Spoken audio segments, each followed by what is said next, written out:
Hey, it's Valkyrie Love. You're probably not so local religious extremist, and I hope my microphone is still working. I think I tested it. I don't remember. Oh, yes, as you can see, we have a new guest down there. This is Frank. He's my best friend. He's of course, the best character in Generation Loss. Yeah, yep, I did that for fun. That's what I spent my day doing, was trying to find a transparent PNG of a skeleton to put here. It's magnificent. I love him. Yeah, but today is not, Gen Loss lore for once. I'm doing lore, and it's not Gen Loss. It's insane. No. Just hold on a moment. That's why the tracking's weird. I didn't set up my flashlight. I typically have my phone flashlight on pointed at my face during stream so that it'll track my face, because apparently ceiling lights aren't enough. And in the room I'm in, there's not even a ceiling light. There's a lamp in the corner. And it's getting dark, so. Oh well. Oh well. We're trying to talk. Why? No, you need to go here. Why do things never want to go in the places they should go in? Okay. Okay. I think we might be good. We might be good. Are we good? Audio's a little bit low. We're gonna turn you up a little bit. Okay. Just gonna put you there. Yep. Okay. I forget to test the volume. I just checked the quality of it, and it was decent. Yeah.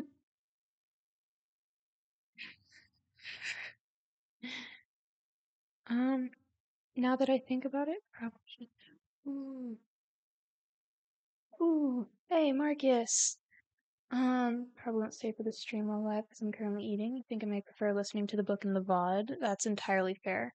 Oh, my phone went off and it fell. We're gonna put it on Do Not Disturb so that nobody bothers me. My bad. Anyways, I just wanted to drop by for a second, say you're gonna be an awesome narrator. Thank you. I really appreciate it. I'm glad you think so. Definitely be in the VOD squad though. Yeah, thank you. I appreciate it. Yeah, I've got a lot of lore to do in these books. There's probably going to be a lot of streams on these. I don't care if nobody shows up to them. I want an excuse to read the FNAF books again. So we're gonna do it anyways because it's fun. Yeah. No, that's basically the whole thing. It's going to be fun, and I'm going to talk about a lot of lore. Because we've got here temporarily. Hey, hi, hello, Shark. Shark who is also a ghost, who is not a ghost, but who is a shark. Hi, how's it going? It's nice to have you here. Um, it's I ghost shark. That'd be funny. Anyways, yeah. So plan is I don't have an infinite amount of time tonight. Like I don't have very long. Probably about an hour to read. Um, but so we've got, my plan is to go through probably in about like one stream a week, to go through all of the Five Nights at Freddy's books, starting with the Silver Eyes trilogy, which was the first one. We're basically reading them in chronological order. We're gonna go through the Silver Eyes trilogy, and then through the 12 Fazbear Frights books, and then through the 8 Tales from the Pizzaplex books. Um, there's a lot, but I really want to reread them, and so I figured I might as well do it on stream and have some fun, talk about lore with whoever may or may not be listening. Um, Yeah, Marcus, it's okay. I'm still interested because I never read the books, but I'm still curious how they go beyond what Game 3 taught me. If I'm not in your streams, you can count on me to be in the VODs. Thank you. I'm glad. Yeah. They are really interesting books. The later ones get really dark, but at the beginning it's vaguely horror-ish, the level that you'd expect from FNAF. But yeah, and which book are we starting with? Yeah, the Silver Eyes. The first book in the Silver Eyes trilogy is just that. It's just the Silver Eyes. I believe it's the Silver Eyes and then the Twisted Ones and then the Fourth Closet. There's graphic novels for all of these, but I don't think I'm gonna bother with those because that would be way too difficult.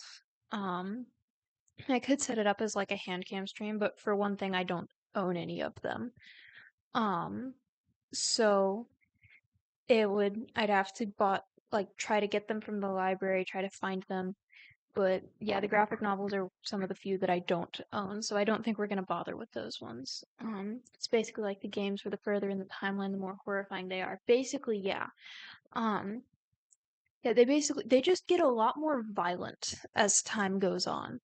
Like in the first one, not the Silver Eyes trilogy is kind of like its separate thing, but specifically talking about like the short stories books. In the Fazbear Fright series, there's a lot of like cut to blacks right before somebody dies, and then in the Tales from the Pizzaplex books, it doesn't cut to black. It just describes it, and it's like, oh, thank you. That's magnificent. Um, Yeah, I don't know why I continue reading them because I am not a person that does well with horror stuff, but I keep reading them anyways because there's always going to be lore somewhere in there. Or horrible typos to laugh at. But we'll talk about that one when we get to the book.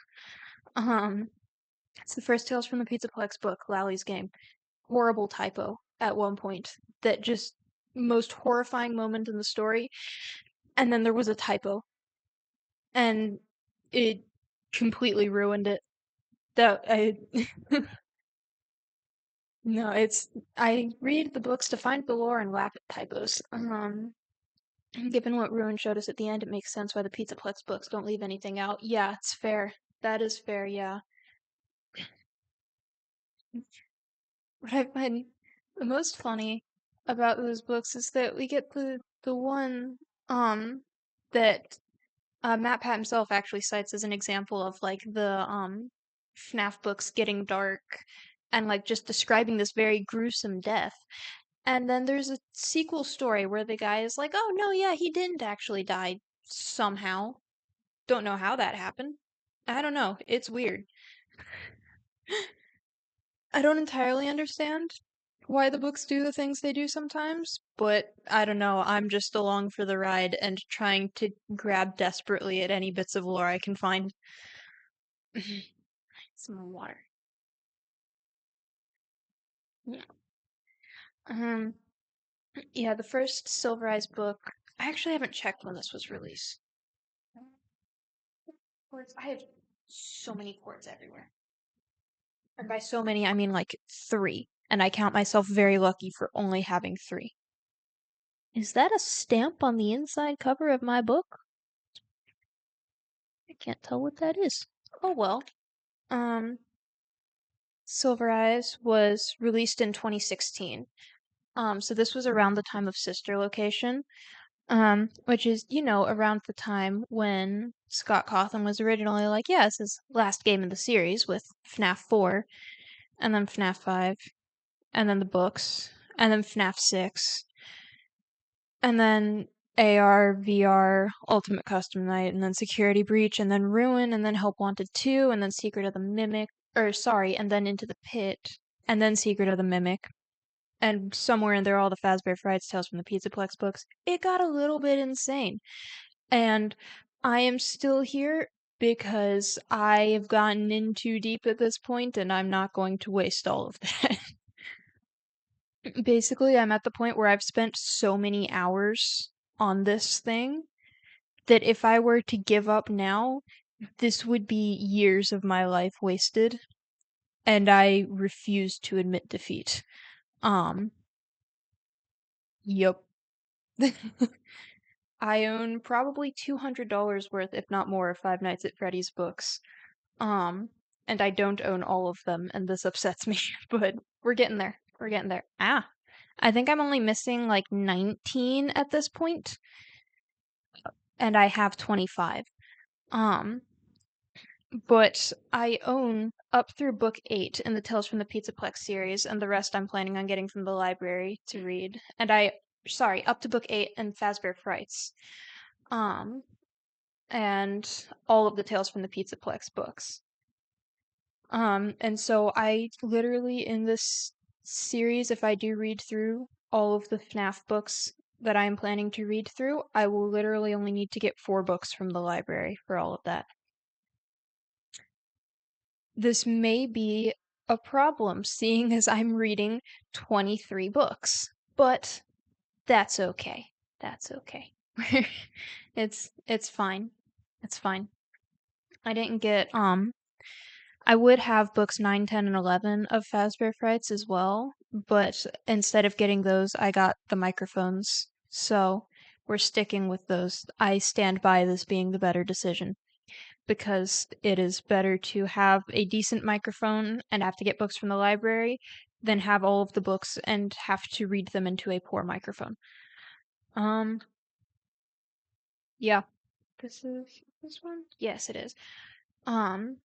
Because say the Silver Eyes books are technically, I mean, they're by Scott Cawthon, but also by okay, I should have looked up how to say her name. I believe it's Kira Breed Risley. It may be Kira Breed Risley. I may be mispronouncing that horribly. But if I Google it right now, my computer is going to flip out on me. So we're gonna go with it. We're ignoring that it's a thing. And we're going with it. We're going with it. Yeah, so however you pronounce her name, that lady worked with Scott Cawthon to write this and a lot of the other books, I think. Specifically the Fazbear Frights ones. Oh, there's also the Choose Your Own Adventure books, but I don't know if I would go through those on stream. I don't know. I don't know. But yeah, it would theoretically be fun. Um, but more fun if I have like 10 to 20 people there who are like voting on what to do rather than just me doing stuff. But the Choose Your Own Adventure books are fun and fascinating. But yeah, no, I don't know. Um, yeah, the first Tales from the Pizzaplex book is. How long is this book? One moment.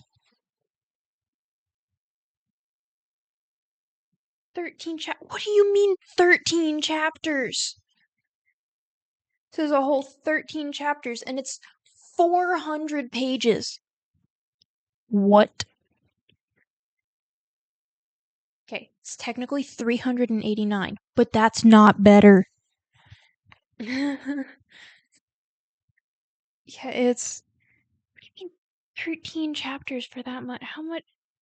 That's like 30 pages a chapter at least. Yeah, that's like 30 pages a chapter. What? That feels frankly ridiculous to me. Sorry, I may have an issue, but in my defense, it's a funny issue, and also means we get a skeleton down there to do stream with us. He's great. He's great. I love him. I have been talking for like 15 minutes now. That was not the intention with this. But I know way too much about FNAF, and I want to keep saying FNAF things. Because, of course. I'm going to be providing context as we go, and a lot of lore, because I know too much. I went through and I started annotating this book a while back, but I gave up because I ran out of sticky notes. For context, I had 2 full pads of sticky notes. And I gave up because I ran out. So, yeah, I'm gonna be reading out some of the notes that I've left, if they are reasonable. they may not be. Why did I put a sticky note over the words. I don't know why I did that. I can't. Oh. Okay, well that's a dumb word. It's reasonable I covered it up. And by a dumb word, I mean I could have inferred it from the context.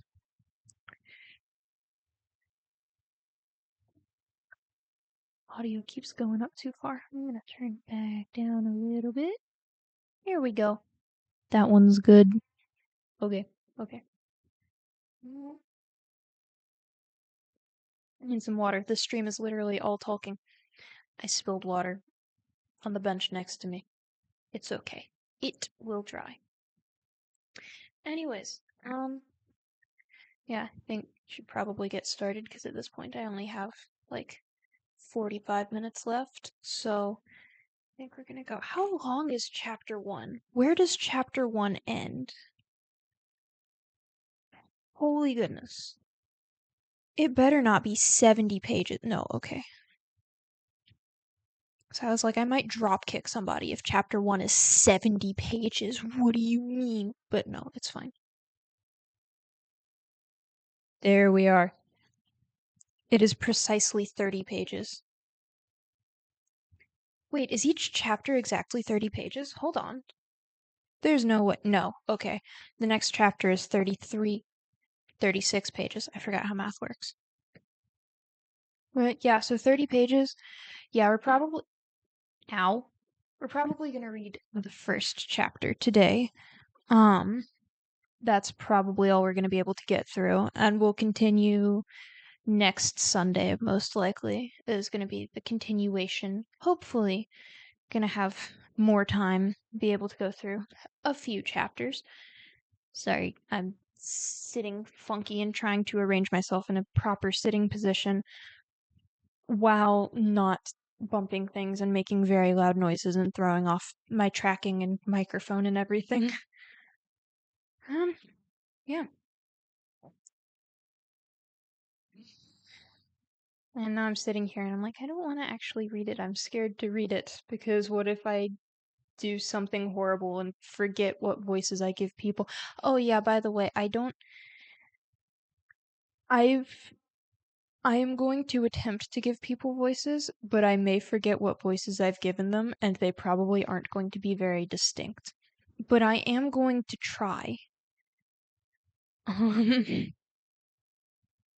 Yeah, my apologies if it doesn't go well, but we're just gonna read. We're just gonna have fun. It's not professional at all. We're just gonna vibe. Yeah, need more water because this stream is all of the talking.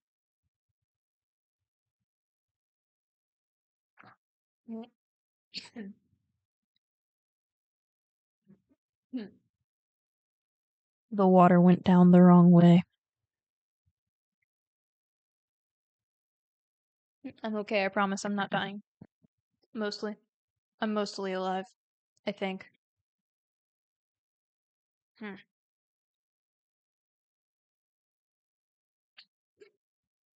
I sat here and I'm like, I gotta get to reading fast because I don't have very long and I want to read as much as possible. And then I talked for 20 minutes. Okay. I'm gonna actually start reading now. Never mind, I need a little bit more context. Or I need to provide a little bit more context. So I keep looking up and getting distracted by Frank. Look at the guy. He's just there. Anyways, so the book starts with a scene that's from later on in the book.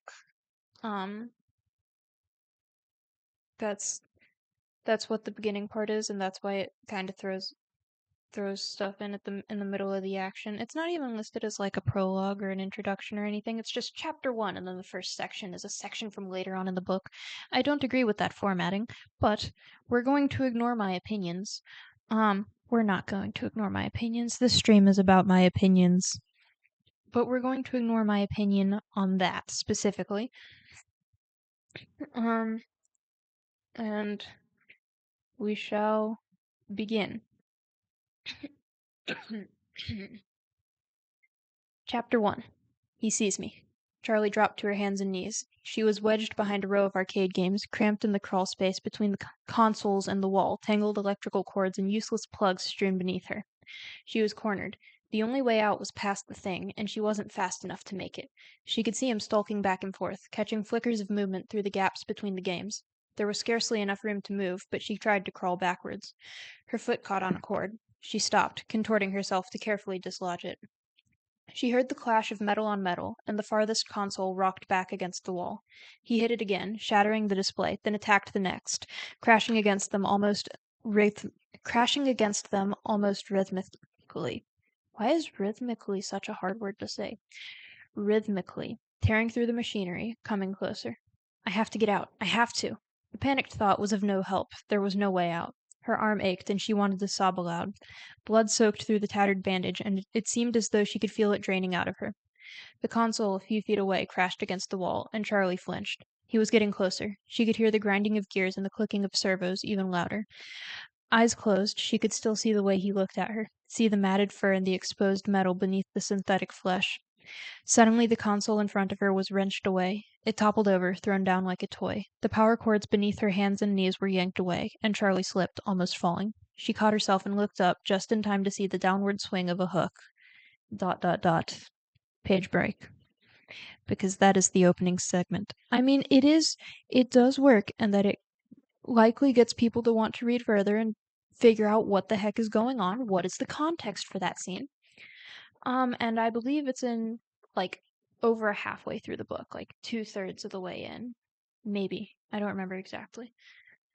Yeah, but this is here talking about Foxy. With the matted fur and the exposed metal. Synthetic flesh is interesting phrasing. I don't know if that's purposeful. I don't know if it purposely means anything. This was also from 9 years ago, so I don't expect it to be like every single word means something in the lore for today. But yeah, anyways, with the hook specifically, it's talking about Foxy. How we get to this situation comes much further on. But carrying on. Welcome to Hurricane, Utah. Charlie smiled wryly at the sign and kept driving. The world didn't look any different from one side of the sign to the other, but she felt a nervous anticipation as she passed it. She didn't recognize anything. Then again, she hadn't really expected to, not this far at the edge of town where it was all highway and empty space. She wondered what the others would look like, who they were now. 10 years ago, they'd been best friends. And then it happened, and everything ended, at least for Charlie. She hadn't seen any of them since she was 7 years old. They had written all the time as kids, especially Marla, who wrote like she talked, fast and incoherent. But as they got older, they had grown apart. The letters had grown fewer and further between, and the conversations leading up to this trip had been perfunctory and full of awkward pauses. Charlie repeated their names as though to reassure herself that she still remembered them. Marla, Jessica, Lamar, Carlton, John, and Michael. Michael was the reason for this trip, after all. It was 10 years since he'd died, 10 years since it happened, and now his parents wanted them all together for the dedication ceremony. They wanted all his old friends there when they announced the scholarship they were creating in his name. Charlie knew it was a good thing to do, but the gathering still felt slightly macabre. She shivered and turned down the air conditioning, even though she knew it wasn't cold. As she drove into the town center, Charlie began to recognize things. A few stores and the movie theater, which was now advertising the summer's blockbuster hit. She felt a brief moment of surprise, then smiled at herself. What did you expect? That the whole place would be unchanged? A monument to the moment of your departure, frozen forever in July 1985? That's a very specific date there, don't you think? Well, that was exactly what she had expected. She looked at her watch. Still a few hours to kill before they all met up. She thought about going to the movie, but she knew what she really wanted to do. Charlie made a left turn and headed out of town. 10 minutes later, she pulled to a stop and got out. The house loomed up before her, its dark outline illumined in the bright blue sky. Charlie leaned back against the car, slightly dizzy. She took a moment to steady herself with deep breaths. She had known it would be her. An illicit look through her aunt's bank book a few years before had told her... Sorry, I kicked over a chair. An illicit look through her aunt's bank books a few years before had told her that the mortgage was paid off and that Aunt Jen was still paying property taxes. It had only been 10 years. There was no reason it should have changed at all. Charlie climbed the steps slowly, taking in the peeling paint.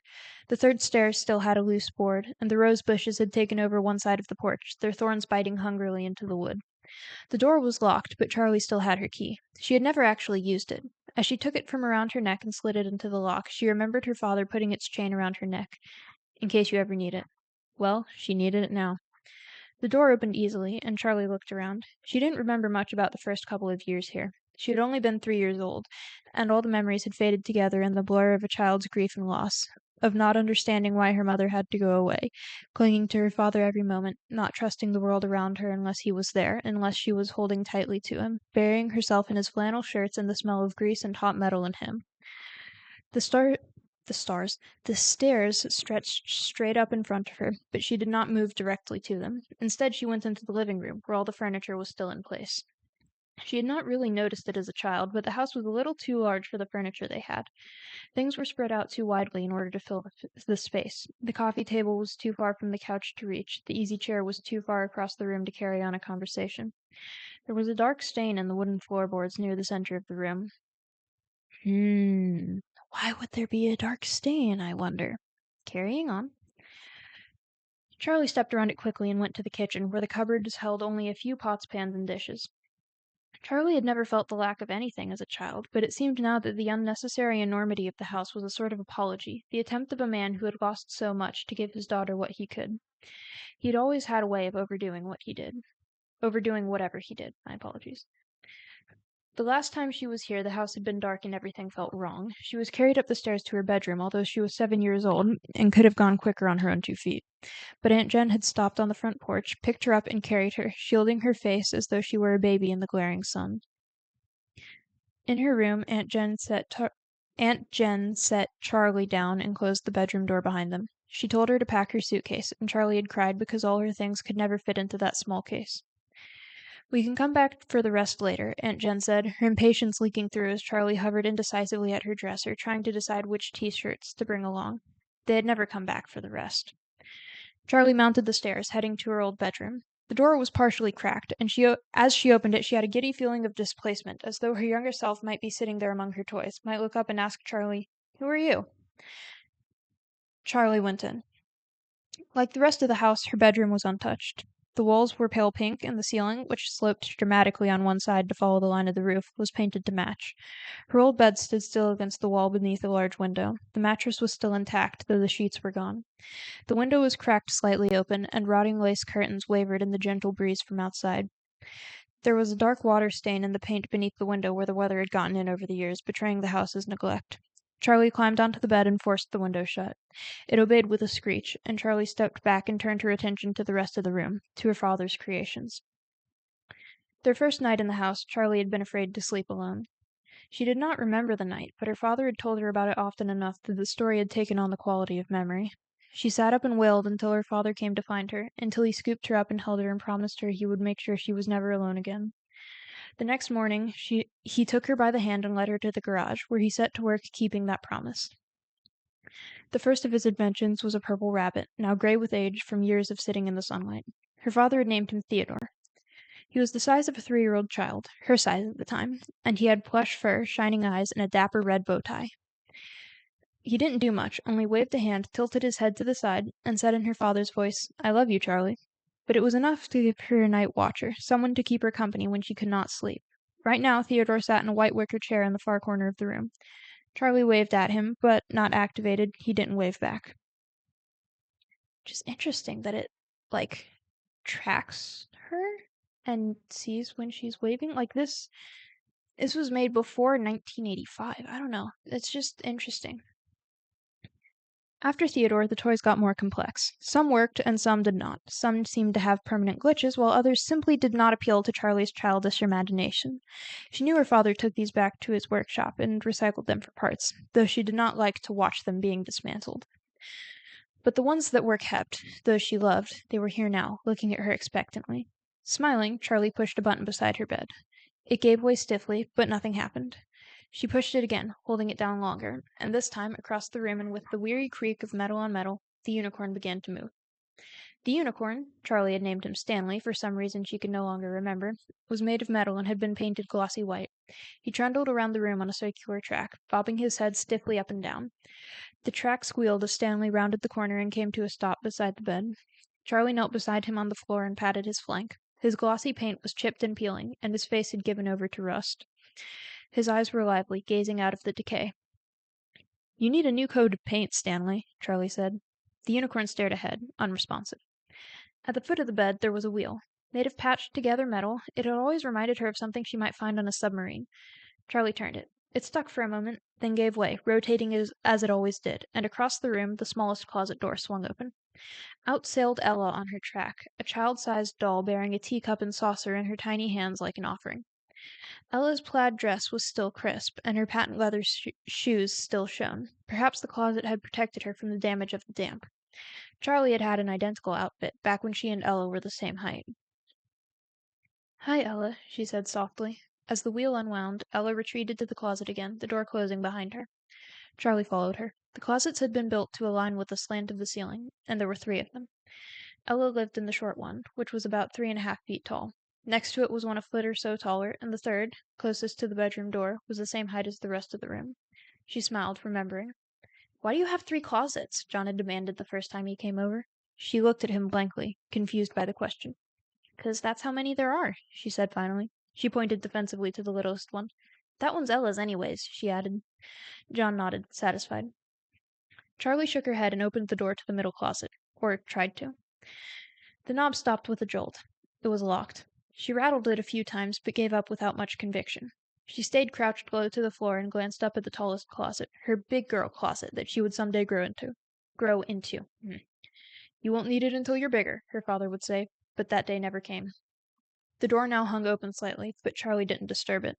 It hadn't opened for her. It had only given way to time.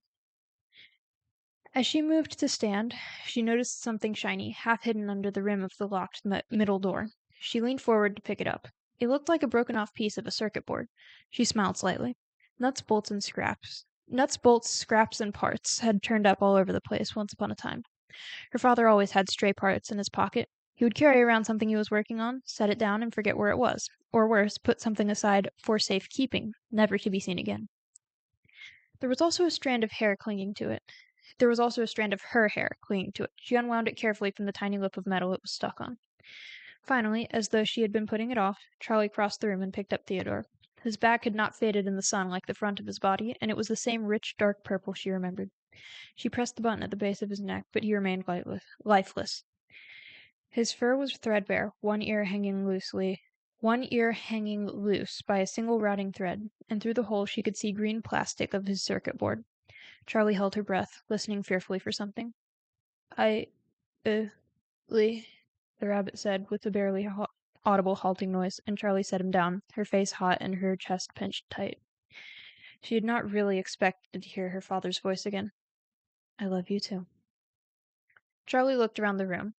When she was a child, it had been her own magical world, and she was possessive of it.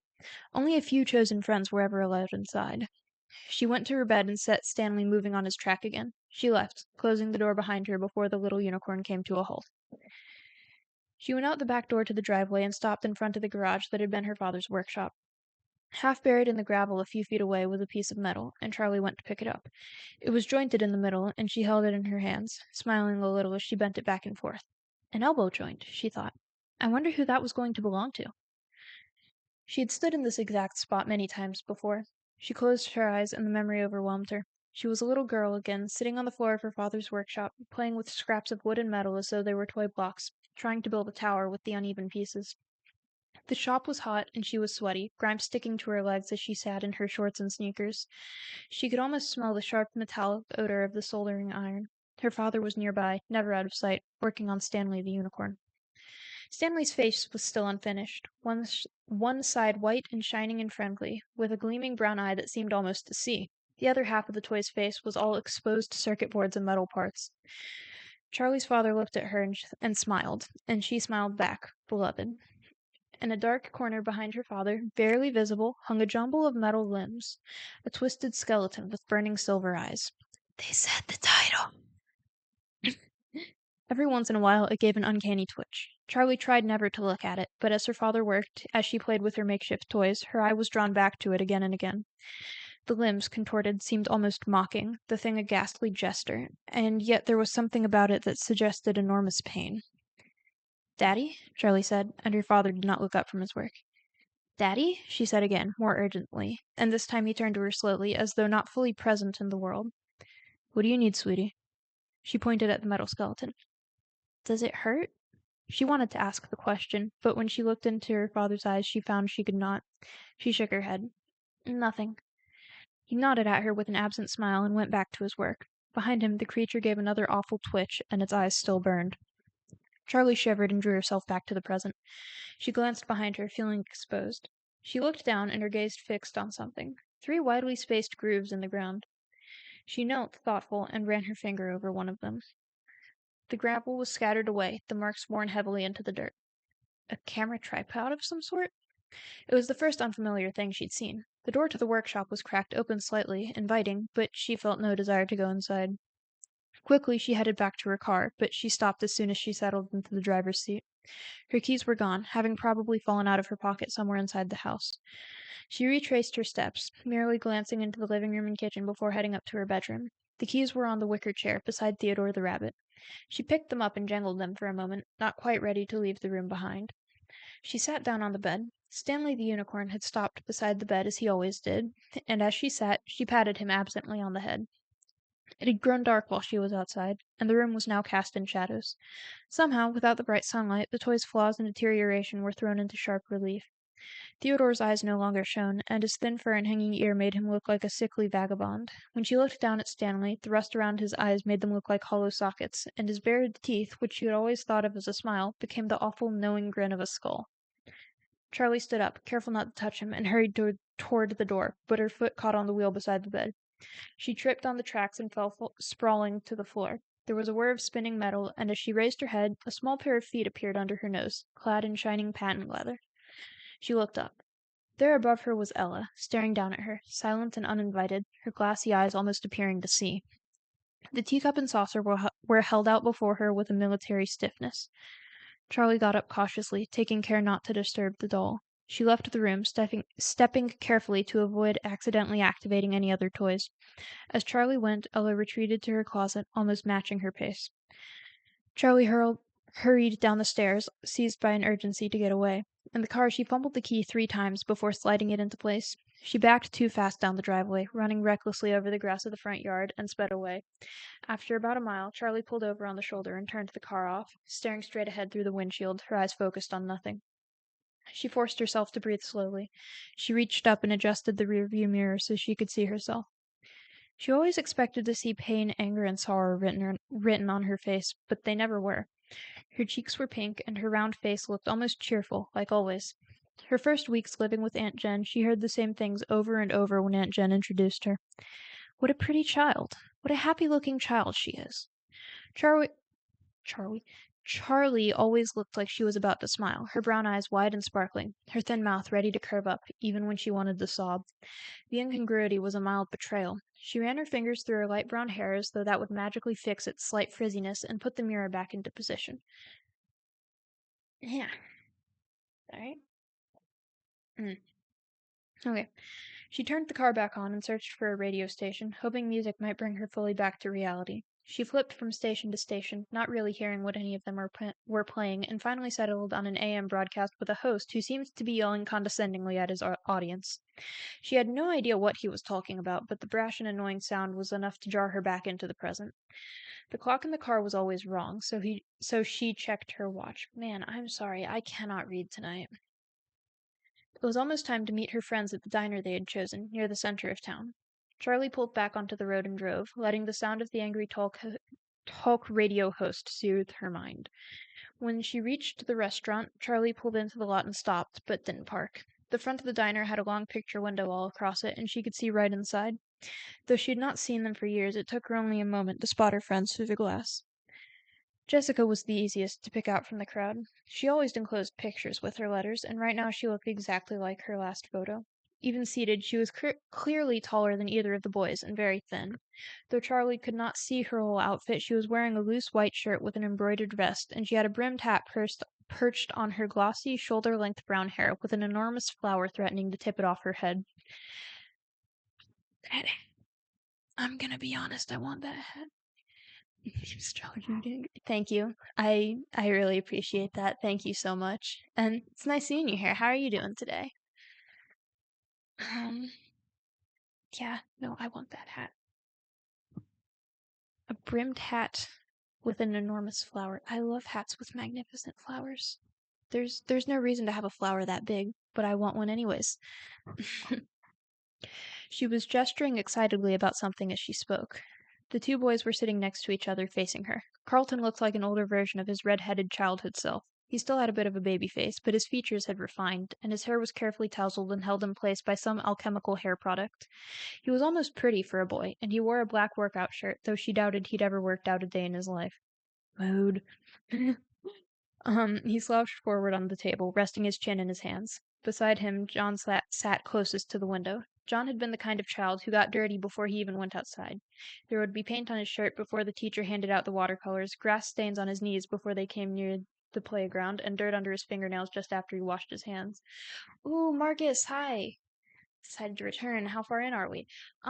About 16 pages. Not very far.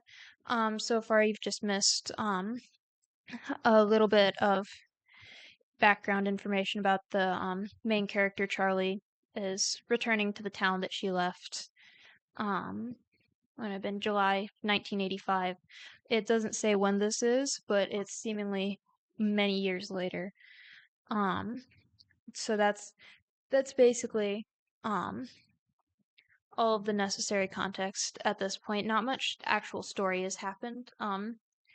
Currently, Charlie is at a diner and trying to not trying to and like picking her old friends out at the table before going inside and describing the different people and what they're doing, what they look like and everything. Things about their background. There's a lot of description going on in the first few chapters or in the first chapter of these books, but oh well. Where are we? I already read that sentence. Talking about John. Charlie knew it was him because it had to be, but he looked completely different. The grubbiness of childhood had been replaced by something crisp and clean. He was wearing a neatly pressed light green button-down shirt, the sleeves rolled up and the collar open, preventing him from looking too uptight. He was leaning back confidently in the booth, nodding enthusiastically, apparently absorbed in whatever Jessica was saying. The only concession to his former self was his hair, sticking up all over his head, and he had a 5 o'clock shadow, a smug adult version of the dirt he was always covered in as a kid. Charlie smiled to herself. John had been something like her childhood crush before either of them really understood what that meant. He gave her cookies from his Transformers lunchbox, and once in kindergarten he took the blame when she broke the glass jar that held colored beads for arts and crafts. She remembered the moment when it slipped from her hands and she watched it fall. She could not have moved fast enough to catch it, but she would not have tried. She wanted to see it break. The glass hit the wood floor and I know what that word is, I promise. Shattered into 1,000 pieces, and the beads scattered, many-colored, among the shards. She thought it was beautiful, and then she started to cry. John had sent a note home to his parents, and when she told him thank you, he had winked at her with an irony beyond his years and simply said, "For what?" "These are kindergartners." "Do kindergartners do that?" After that, John was allowed to come to her room. She let him play with Stanley and Theodore, watching anxiously the first time he learned to press the buttons and make them move. She would be crushed if he didn't like them, knowing instinctively that it would make her think less of him. They were her family. But John was fascinated as soon as he saw them. He loved her mechanical toys, and so she loved him. 2 years later, behind a tree beside her father's workshop, she almost let him kiss her. And then it happened, and everything ended, at least for Charlie. Hold on, that might be the exact same sentence that it used previously in the book. Give me a moment. I've got to look back at this. Because I think that might be... Yeah. No, on page 3. It was 10 years ago they'd been best friends, and then it happened, and everything ended, at least for Charlie. And again, page 18. Behind the tree, she almost let him kiss her, and then it happened, and everything ended, at least for Charlie. That's interesting. Huh. Anyways, that's not really relevant. I just thought it was interesting that it's the exact same wording. Charlie shook herself, forcing her mind back to the present. Looking again at Jessica's polished appearance, she glanced down at herself. Purple t-shirt, denim jacket, black jeans, and combat boots. It had felt like a good choice this morning, but now she wished she had chosen something else. This is all you ever wear, she reminded herself. She parked and locked the car behind her, even though people in Hurricane did not usually lock their cars. Then she went into the diner to meet her friends for the first time in 10 years. The warmth, noise, and light of the restaurant hit her in a wave as she entered. For a moment she was overwhelmed, but Jessica saw her pause in the doorway and shouted her name. Charlie smiled and went over. "Hi," she said awkwardly, flicking her eyes at each of them but not fully making contact. Jessica scooted over on the red vinyl bench and patted the seat beside her. Why do I keep getting the similar words mixed up? Whatever. "Here, sit," she said. "I was just telling John and Carlton about my glamorous life." She rolled her eyes as she said it, managing to convey both self-deprecation. I'm sorry, I don't know what's happening at this very moment. Managing to convey both self-deprecation and the sense that her life was truly something exciting. "Did you know Jessica lives in New York?" Carlton said. There was something careful about the way he spoke, like he was thinking about his words before he formed them. John was silent, but he smiled at Charlie anxiously. Jessica rolled her eyes again, and with a flash of déjà vu, Charlie suddenly recalled that this had been a habit even when they were children. 8 million people live in New York, Carlton. It's not exactly an achievement, Jessica said. Carlton shrugged. I've never been anywhere, he said. I didn't know you still lived in town, Charlie said. Where else am I going to live? My family has been here since 1896, he added, deepening his voice to mimic his father. Is that even true? Charlie asked. I don't know, Carlton said in his own register. Could be. Dad ran for mayor 2 years ago. I mean, he lost, but still, who runs for mayor? He made a face. I swear, the day I turn 18, I am out of here. Where are you going to go?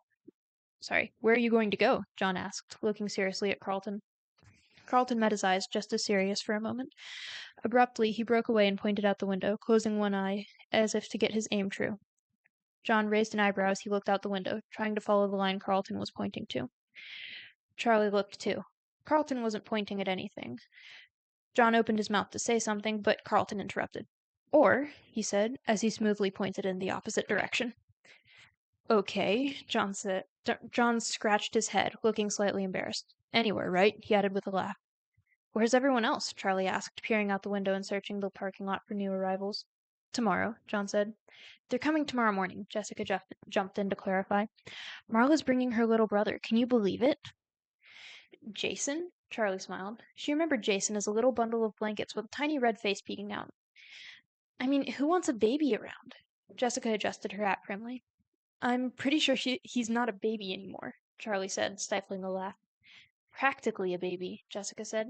Anyway, I booked us a room at the motel down by the highway. It was all I could find. The boys are staying with Carlton. Okay, Charlie said. She was vaguely impressed by Jessica's organization, but she wasn't happy about the plan. She was loath to share a room with Jessica, who now seemed like a stranger. Jessica had become the kind of girl who intimidated her, polished and immaculate, speaking as though she had everything in her life figured out. For a moment, Charlie considered going back to her old house for the night, but as soon as she thought it, the idea repelled her. That house, at night, was no longer the province of the living. Don't be dramatic, she scolded herself. But now John was speaking. He had a way of commanding attention with his voice, probably because he spoke less often than everyone else. He spent most of his time listening, but not out of reticence. I don't think I actually know what that word means. He was gathering information, speaking only when he had wind. I got distracted by reticence and forgot how to speak. My apologies. He was gathering information, speaking only when he had wisdom or sarcasm to dispense. Often it was both at once. Does anyone know what's happening tomorrow? They were all silent for a moment, and the waitress took the opportunity to come over for their order. Charlie flipped quickly through the menu, her eyes not really focusing on the words. Her turn to order came much faster than she was expecting, and she froze. Eggs, she said at last. The woman's hard expression was still fixed on her, and she realized she had not finished. Scrambled wheat toast, she added, and the woman went away. Charlie looked back down at the menu. She hated this about herself. When she was caught off guard, She seemed to lose all ability to act or process what was going on around her. People were incomprehensible, their demands alien. Ordering dinner shouldn't be hard, she thought. The others had begun their conversation again, and she turned her attention to them, feeling like she had fallen behind. Oh, now I'm wondering if Jessica will be one of the bad guys or the kind of bully who starts breaking down. Bigger threat. I can't tell if that's the end of the message or if there's a few words left off the end, but yeah, that's fair. Jessica's a really interesting character. I honestly don't remember most of what happens in these books, so I can't really speak on um how Jessica ends up, like where she ends up going, but yeah, that would make sense.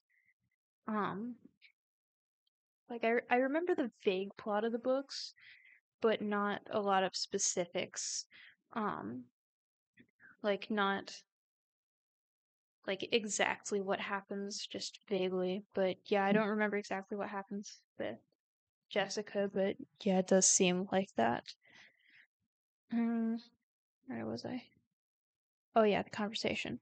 Um, what do we even say to his parents? Jessica was saying. Carlton, do you ever see them? Charlie asked. Not really, he said. Around, I guess. Sometimes. I'm surprised they stayed in Hurricane, Jessica said with a note of worldly disapproval in her voice. Charlie said nothing, but she thought, how could they not? His body had never been found. How could they not have secretly hoped he might come home, no matter how impossible they knew it was? How could they leave the only home Michael knew?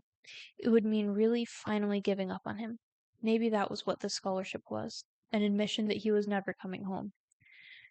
Charlie was acutely aware that they were in a public place where talking about Michael felt inappropriate. They were, in a sense, both insiders and outsiders. They had been closer to Michael probably more than anyone in this restaurant, but with the exception of Carlton, they were no longer from Hurricane. They didn't belong. She saw the tears falling on her paper placemat before she felt them, and she hurriedly wiped her eyes, looking down and hoping no one had noticed. When she looked up, John appeared to be studying his silverware, but she knew he had seen. She was grateful to him for not trying to offer comfort. John, do you still write? Charlie asked. John had declared himself an author when they were about 6, having learned to read and write when he was 4, a year ahead of the rest of them. At the age of 7, he completed his first novel and pressed his poorly spelled, inscrutably illustrated creation on his friends and family, demanding reviews. Charlie remembered that she had given him only 2 stars. John laughed at the question. I actually do my E's the right way these days, he said. I can't believe you remember that. But I do actually, yeah. He stopped, clearly wanting to say more. What do you write? Carlton obliged, and John looked down at his placemat, speaking mostly to the table. Short stories mostly. I actually had one published last year. I mean, it was just in a magazine, nothing big. They all made suitable noises of being impressed, and he looked up again, embarrassed but pleased. What was the story about? Charlie asked. John hesitated, but before he could speak or decide not to, the waitress returned with their food. They had all ordered from the breakfast menu, coffee, eggs, and bacon, blueberry pancakes for Carlton. The brightly colored food looked hopeful, like a fresh start to the day. Charlie took a bite of her toast, and they all ate silently for a moment. Hey, Carlton, John said suddenly. Whatever happened to Freddy's anyway? There was a brief hush. Carlton looked nervously at Charlie, and Jessica stared up at the ceiling. John flushed red, and Charlie spoke hastily. It's okay, Carlton. I'd like to know too. Carlton shrugged, stabbing at his pancakes nervously with his fork. They built over it, he said. What did they build? Jessica asked. Oh, there's the person. Give me a moment.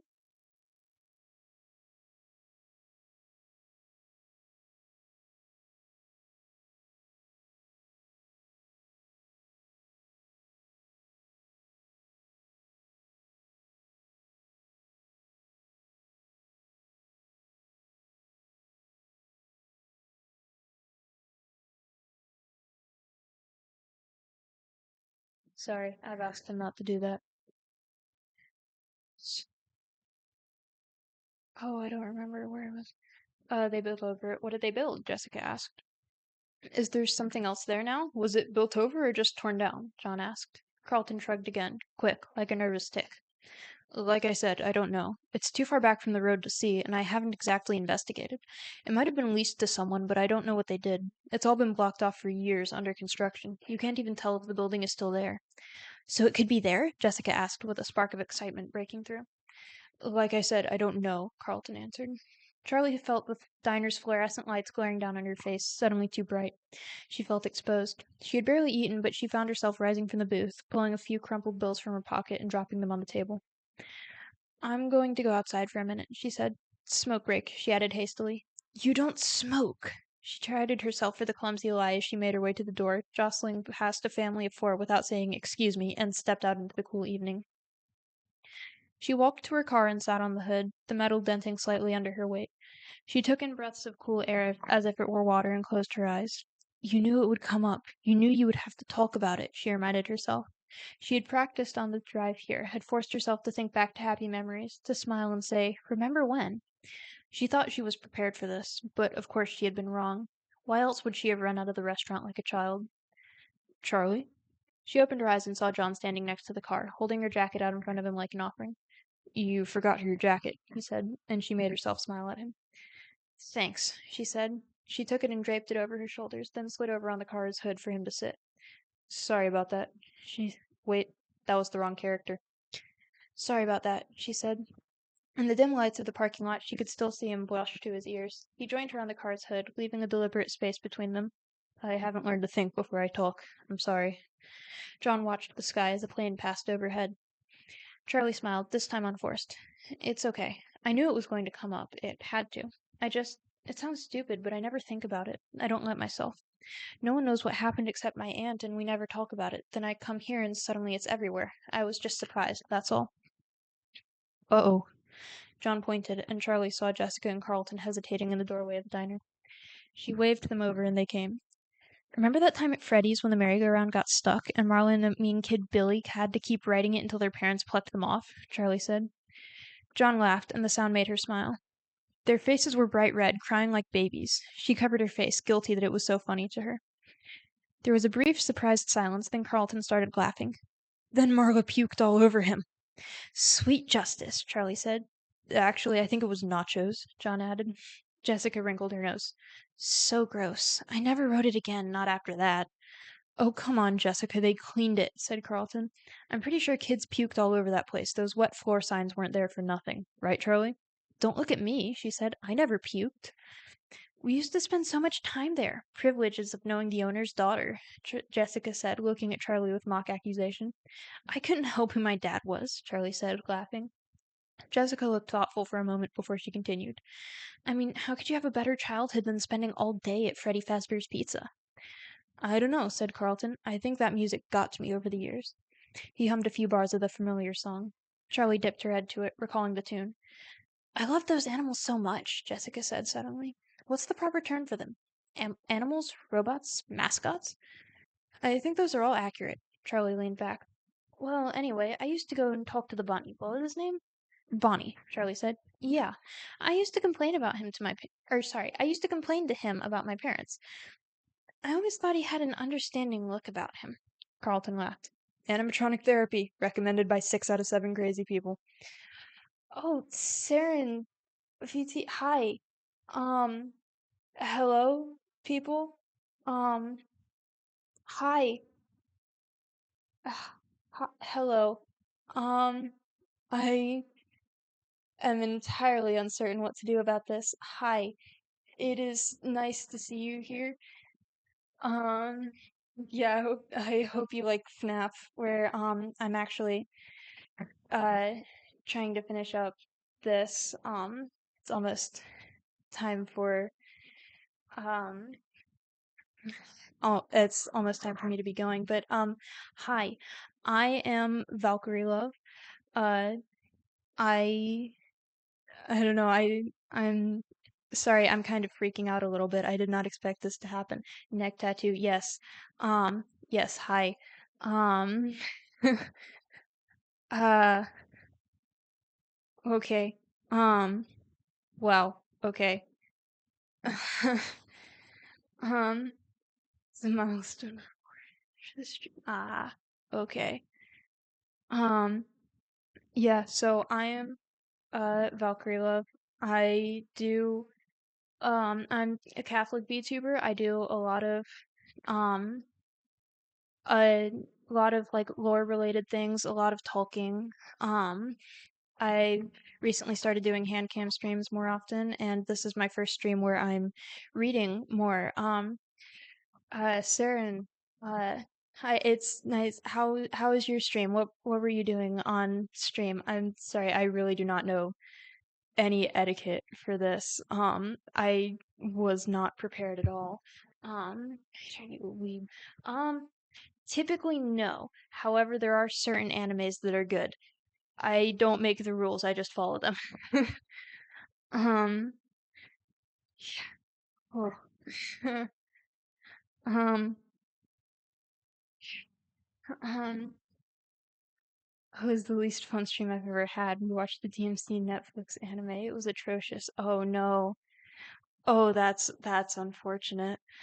Um, Needed Ami to keep me sane. That's fair. If Okay, if Ami is keeping you sane, nothing against Ami, but if Ami is the one keeping you sane, it must be really bad. Um, Needed to share my suffering. Yeah, that's totally fair. Yep. You got VTuber Dante out of it. It's a promo stunt. I see. Yeah. Um. Didn't know that. Wow, why did that tracking go so weird? Um. So I'm at this point, what would that be? Like about 3 pages from the end of the chapter. Before I have to hop off and go. Or in uh I'm currently reading the first Silver Eyes, the first book in the Silver Eyes trilogy, the Scott Cawthon trilogy. We are literally right now like 26 pages into the book, finishing up the first chapter before I have to go. Um, when oh my goodness, I'm sorry, I'm still in shock at the raid. Thank you so much for the raid. I should have more official things set up for that. Um, Man, I can't do that this week. I'm gonna do that as soon as I get back from camp this weekend. But yeah, this is um final stream before I head off to camp tomorrow. Um, yeah, think um, okay. I have zero official things set up for raids still, basically, so don't feel bad. Okay. Okay, I'm glad to know that it's not just like a thing that everybody has and that I completely just don't have. Um, but yeah, okay. Okay. Valkyrie seeing missing out. Okay. I thank you, Marcus. Sorry, there's a person.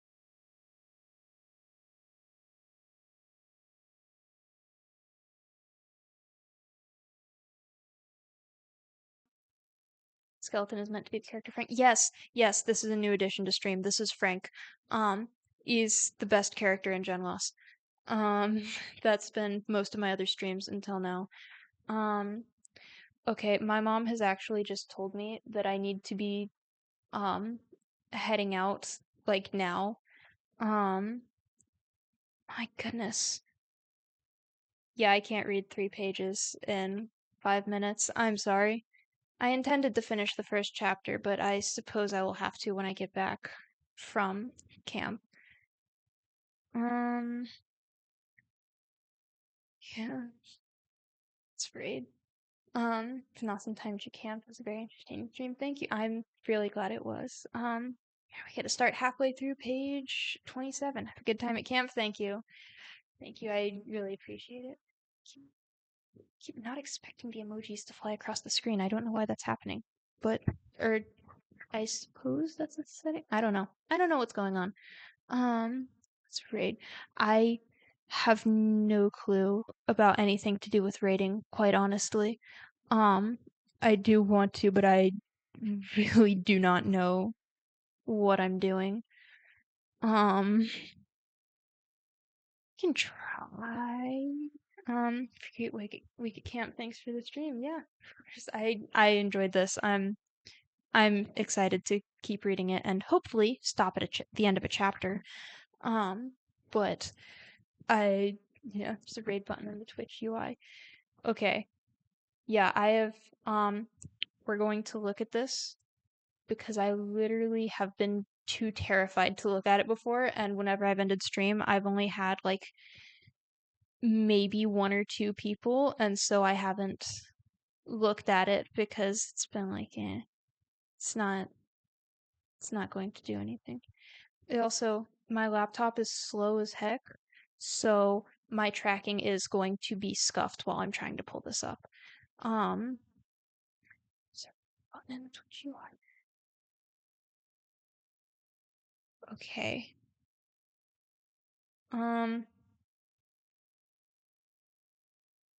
What are we? Ah. Okay. I don't. Okay, we're figuring it out. We're gonna get there. We are going to get there. Hopefully. Ha! If my friggin' thing will load. My apologies.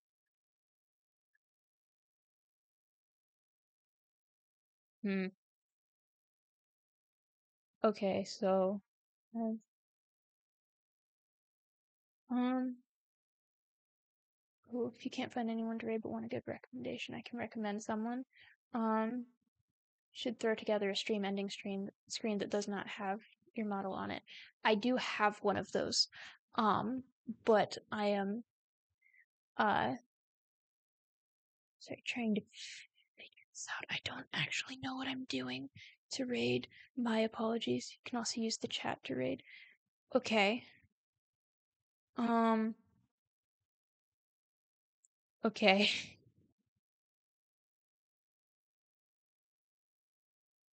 Man, I am so lost. I should have tried to figure this out before stream. So I was going to do Kailai is live. U slash raid. And put in the username if you want to raid. Okay. Okay. Okay. Okay. We're gonna I pressed the button twice. Okay.